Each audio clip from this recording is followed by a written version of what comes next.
पहिल्या दिवसापासून आमचे महायुतीचे सर्व घटक पक्ष अतिशय ताकदीने त्या ठिकाणी सामान्य परिवारातील कार्यकर्त्याला उमेदवारी भेटली आहे, पक्षाने किंवा महायुतीच्या नेत्यांनी दिली आहे। त्यामुळे अतिशय ताकदीने उत्साहाने त्या ठिकाणी सोलापूर लोकसभेच्या कानाकोपऱ्यामध्ये कामाला लागलेले आहेत। निश्चित मला विश्वास आहे अशा कर्मठ कार्यकर्त्याच्या जोरावरती महायुती सोलापूरचा गड मोठ्या मताधिक्याने जिंकेल, यामध्ये काही शंका नाही आहे। प्रणिती शिंदेंनी काल भाषणामध्ये बोलताना आपल्यावर थेट टीका केलेली आहे। भिडायचं असेल तर माझ्याशी भेड, माझ्या वडिलांना मध्ये घेऊ नका, एकेरी भाषेवरती ते आलेले आहेत। कशा पद्धतीने बघता?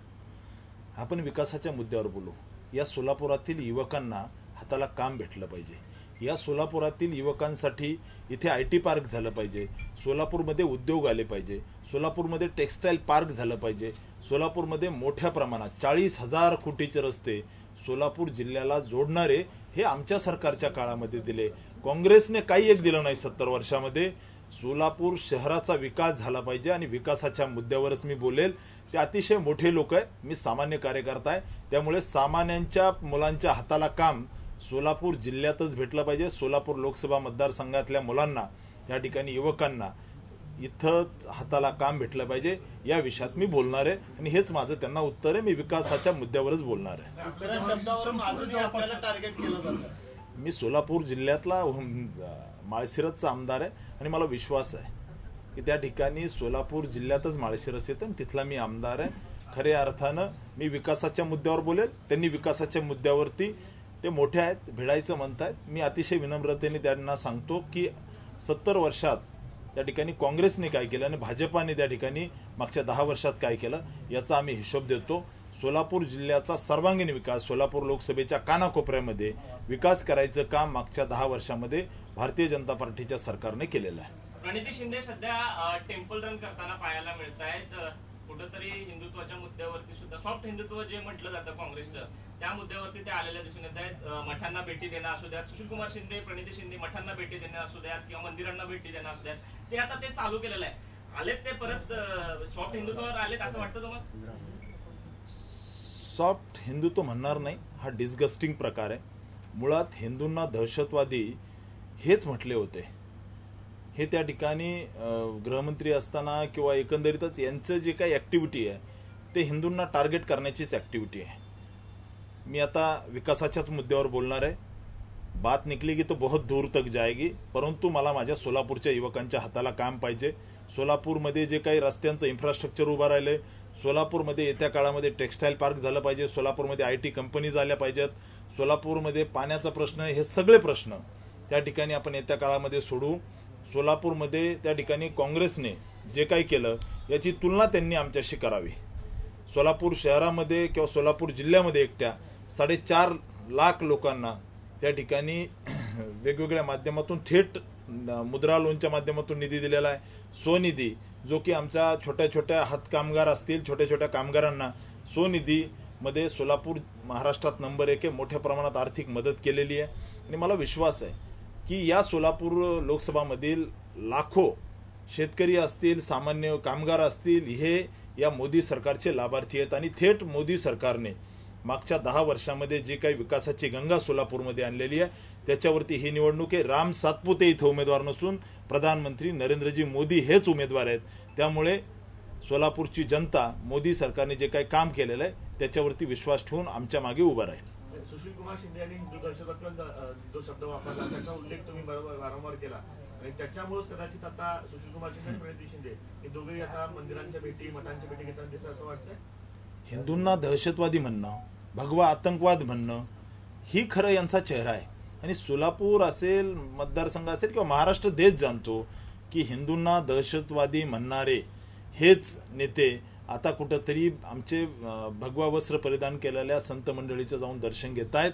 ज्या भगव्याला हे दहशतवादी म्हटले होते, ज्या हिंदूंना हे दहशतवादी म्हणले होते, त्यांच्या संत महंतांकडे जात आहेत। त्यामुळे इथले हिंदू जाणतात, इथले हिंदू त्या ठिकाणी यांचा खरा चेहरा ओळखतात। त्यामुळे येत्या काळामध्ये हिंदू पूर्ण त्या ठिकाणी ताकदीने आमच्या सोबत आहेत आणि मला विश्वास आहे की ही निवडणूक विकासाची आहे, ही निवडणूक सोलापूरच्या भविष्याची आहे, ही निवडणूक या ठिकाणी उद्योग आले पाहिजे, सोलापूरच्या चहूबाजूने विकास झाला पाहिजे, इथले पाण्याचे प्रश्न असतील, इथल्या छोट्या छोट्या विषयाला, इथं आमच्या घरामध्ये पिढ्यानपिढ्या इथं विडी कामगार काम करत होता, परंतु काँग्रेसवाल्यांनी यांचा कधी एक विचार केला नाही. 30,000 घरं बांधण्यासाठी मोदी सरकारने थेट निधी दिला आणि त्या ठिकाणी आज सामान्य गोर गरीब विडी कामगारांना घरं भेटली. हे मोदी साहेबांनी केलं, हे काँग्रेसने केलं नाही. हे मुख्यमंत्री असताना काय केलं हे सोलापूरकरांना माहिती आहे, मी त्याच्यामध्ये जाणार नाही. परंतु एक सोलापूरकर म्हणून इथली जनता विचारतीये, आपने आपकी पूरी राजकीय कारकीर्द में क्या किया, आपण आपल्या पूर्ण राजकीय कारकिर्दीमध्ये काय केलं त्याचा हिशोब द्यावा. आमच्या मोदी साहेबांनी 10 वर्षामध्ये सोलापूरसाठी काय केलं हे आमचा हिशोब आमच्याकडे आहे. त्यामुळे येत्या काळामध्ये विकासाच्या मुद्द्यावरती यांनी बोलावं.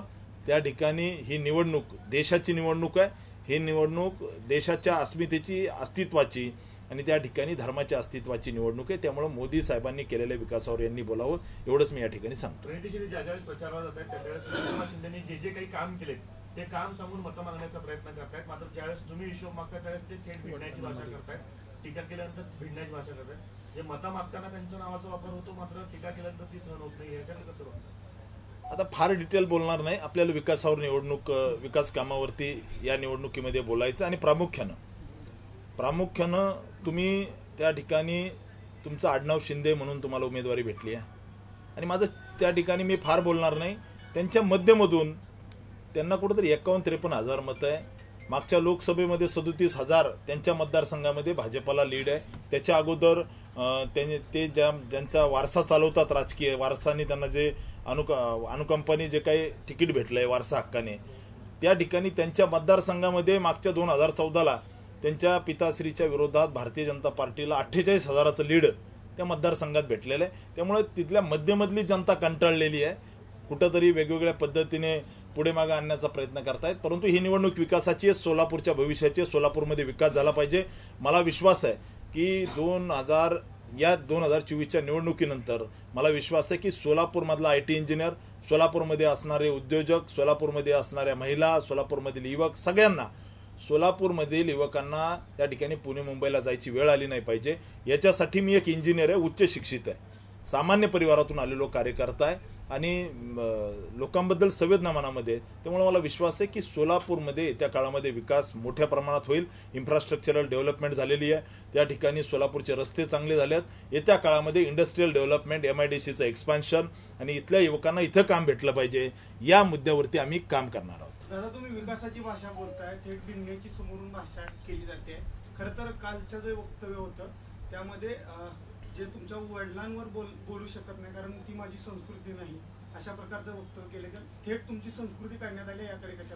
हे फार धनाढ्य लोक आहेत, हे मोठे लोक आहेत. मी सामान्य परिवारातून आलेलो कार्यकर्ता, मी त्यांना नाही भेटू शकत.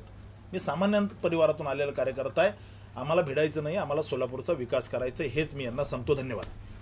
त्याच विषयावर उजनी हे मायनसमध्ये आहे. स्थानिक जे संस्थेत स्थानिक जे लोक आहेत त्यांना नेमकं काय पाहिजे, तर त्यांना ना भगवा दहशतवाद पाहिजे, ना त्यांना जात पाहिजे, ना राजकारण पाहिजे. संपूर्ण प्रत्येक जे सोलापुरामध्ये राहणारे जे लोक आहेत त्यातले प्रत्येक घरातील एक माणूस हा पुण्या किंवा मुंबईला जातो. मी तेच सांगितलं सोलापूरमधल्या, मी तुमचा मुद्दा समजला मला. सोलापूरमधल्या युवकांना माझा त्या ठिकाणी संकल्प आहे, येत्या काळामध्ये सोलापूरमधल्या युवकांना सोलापूरमध्येच हाताला काम भेटलं पाहिजे आणि माझा विश्वास आहे की माझ्या कर्तृत्वावर माझा विश्वास आहे. मी आमदार असताना जे माझ्या तालुक्यामध्ये काम केलं आहे, विकासाची गंगा आणली आहे, मी हजारो लोकांचे ऑपरेशन केलेले आहे. आपण जर माझ्या प्रोफाईलवर जर गेला तर गोर गरीब जनतेचे हजारो लोकांचे करोडो रुपयाचे ऑपरेशन केलेले आहेत. विकासाची गंगा आणली आहे. मी माझ्या तालुक्यामध्ये जवळजवळ 3,000 कोटीचे एका विधानसभा मतदारसंघामध्ये कामं आणलेले आम्ही. त्यामुळे मला विश्वास आहे, मोदीजीने घराघरामध्ये पाणी दिलं जलजीवन मिशनच्या माध्यमातून, मोदीजींनी घराघरामध्ये स्वच्छतागृह दिले, मोदीजींनी माता भगिनींना वेगवेगळ्या पद्धतीच्या योजना आणल्या, इथल्या असणाऱ्या छोट्या छोट्या कारागिरांना विश्वकर्मासारखी योजना मोदीजींनी आणली, छोट्या छोट्या पानटपरीवाल्यापासून त्या ठिकाणी हातगाड्यावरील लोकांसाठी स्वनिधी योजना आणली, मुद्रा योजना आणली. सोलापूर MIDCचा जो विषय आहे त्याच्यासाठी सुद्धा आता मोठा निधी आलेला आहे. त्यामुळे मला विश्वास आहे की ही निवडणूक विकासाच्या मुद्द्यावर आम्ही लढतोय. मी कुणालाही भेटणार नाही. मी त्या ठिकाणी हे मोठे लोक आहेत, मी छोटा कार्यकर्ता आहे. हे माजी मुख्यमंत्रीच्या परिवारातले, मी कुणालाही भेटणार नाही. मी माझ्या सोलापूरच्या युवकांना सोलापूरमध्ये काम भेटलं पाहिजे याच्यासाठी जीवाचं रान करेल, प्रसंगी खासदारकी पणाला लावेल, परंतु मोदीजींच्या नेतृत्वामध्ये सोलापूरचा चौबाजूने विकास झाला पाहिजे, ही माझी अतिशय प्रामाणिक भूमिका आहे. ABP माझा, उघडा डोळे बघा नीट.